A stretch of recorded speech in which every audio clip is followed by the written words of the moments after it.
Hi, welcome back to Stuff About Tutorials. Today we're talking about how to change app language on WhatsApp. Maybe you are using WhatsApp in a language that you are not comfortable with or just want to explore the app in a different language. So today I'm going to show you how to change app language on WhatsApp. Check video description and I will try to leave the written instructions. So let's start. First, open your WhatsApp application and log into your account. Once you're logged in, you will be taken to the main chat screen. On this page, tap on the three dots icon at the top right corner of the screen. From this menu, tap on Settings. In the Settings page, you will find various options. Now, to change the application language, simply tap on this App Language option.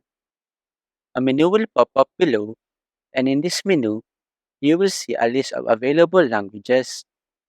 Scroll through the list and find the language that you want to use. For example, I want to use Filipino, so simply tap on it. Once you have selected the language, the application language will be updated immediately. Now, all the menus and options within WhatsApp will be displayed in a language you have chosen. There you go. If you wanted to know how to change app language on WhatsApp, that is the easiest way I know how. If you know another way to change app language on WhatsApp, leave a comment below. Also, be sure to subscribe for more videos.